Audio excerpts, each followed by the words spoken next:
الحمدللہ والصلاة والسلام علی رسول اللہ وبعد اعوذ باللہ من الشیطان الرجیم بسم اللہ الرحمن الرحیم۔ اللہ تعالیٰ آیت نمبر 13 سورہ النساء میں فرماتے ہیں تلک حدود اللہ ومن یطع اللہ ورسولہ یدخلہ جنات تجری من تحتها الانہار خالدین فیہا وذلک الفوز العظیم۔ اللہ تعالیٰ فرماتے ہیں کہ یہ حدیں اللہ تعالیٰ کی مقرر کی ہوئی ہیں، اور جو شخص اللہ تعالیٰ کی اور اس کے رسول صلی اللہ علیہ وسلم کی اطاعت کرے گا یا بات مانے گا، اسے اللہ تعالیٰ جنتوں میں لے جائے گا جن کے نیچے نہریں بہہ رہی ہیں، جس میں وہ ہمیشہ رہیں گے، اور یہ بہت بڑی کامیابی ہے۔ آیت 14 میں اللہ تعالیٰ فرماتے ہیں وَمَن يَعْصِ اللَّهَ وَرَسُولَهُ وَيَتَعَدَّ حُدُودَهُ يُدْخِلْهُ نَارًا خَالِدًا فِيهَا وَلَهُ عَذَابٌ مُهِينٌ۔ وعلیکم السلام ورحمۃ اللہ فیضان۔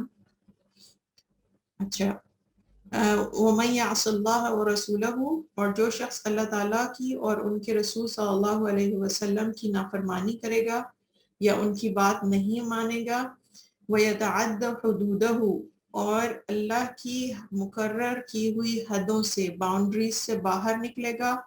يُدْخِلْهُ نَارًا خَالِدًا فِيهَا وَلَهُ عَذَابٌ مُهِينٌ، اسے وہ جہنم میں ڈال دے گا جس میں وہ ہمیشہ رہے گا، وَلَهُ عَذَابٌ مُهِينٌ،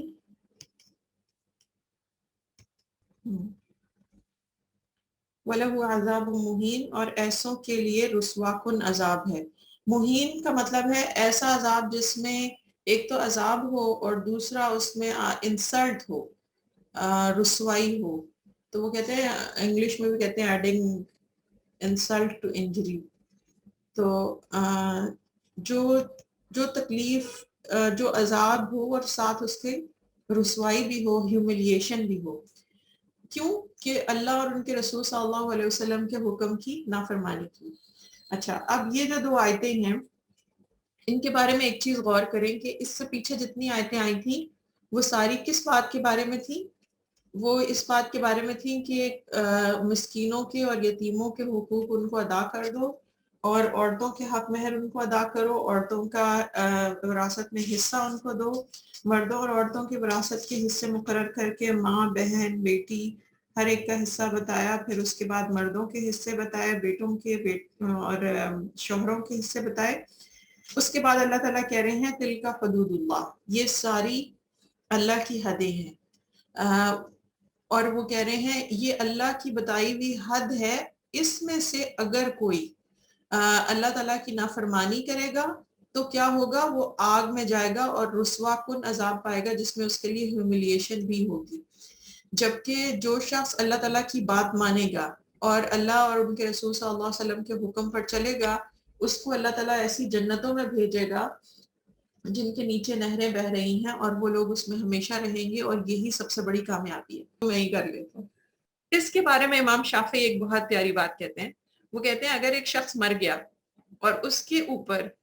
اس کی بیوی کا حق مہر دینا ابھی واجب تھا، دیا ہی نہیں تھا، تو اس کی بیوی کا حق مہر بھی اس کے قرضے میں شامل ہے، اور پہلے اس کی وصیت پوری کی جائے گی، پھر اس کا قرضہ دیا جائے گا، یعنی بیوی کا حق مہر ادا کیا جائے گا،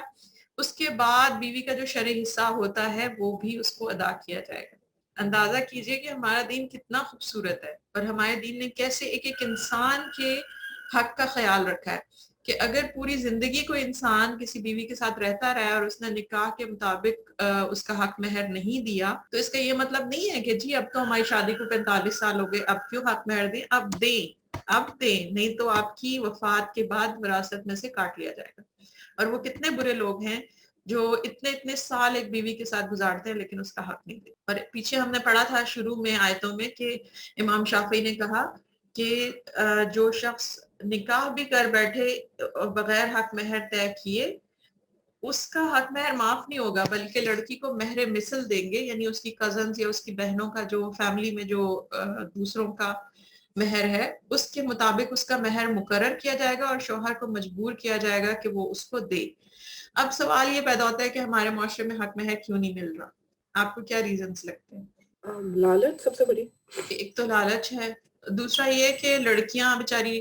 خود چپ کرا دی گئی ہیں, بولتی ہی نہیں. جن عورتوں کا حق مہر ہوتا ہے ان کو بولنے کی اجازت نہیں ہے. اگر وہ بولیں گی بھی تو کہاں جائے گی؟ کوئی اتھارٹی ہے جو ان کا حق مہر دلا دے؟ وہی پولیس, اپنے وہی اپنے عدالتیں. والد. ہاں جی, اور سب سے پہلے تو جو آپ کے اپنے والد یا بھائی ہیں ہاں, وہ اس چیز کو اتنی امپورٹنٹ نہیں سمجھتے. وہ اس کو امپورٹینس دیتے, وہ کہتے ہیں کہ بس چلو گزارا کرو جیسا بھی ہے, آپ اب کیا کریں, رشتے ملتے بھی تو نہیں ہیں, ہم نے تو بڑا سوچ سمجھ کے کیا تھا لیکن ہمیں نہیں پتا تھا یہ ایسے نکلے گی, چلو اب گزارا کرو, اب ہو گیا, اب کیا کر سکتے ہیں. تو ہمارے ہاں شادی ایک ایسا ایکسیڈنٹ ہوتی ہے جس کے بعد آپ کو بس صبر کرنا ہوتا ہے کہ چلو جی یہ ایکسیڈنٹ ہو گیا, اب اس کا کچھ نہیں ہو سکتا, اب آپ صبر کریں.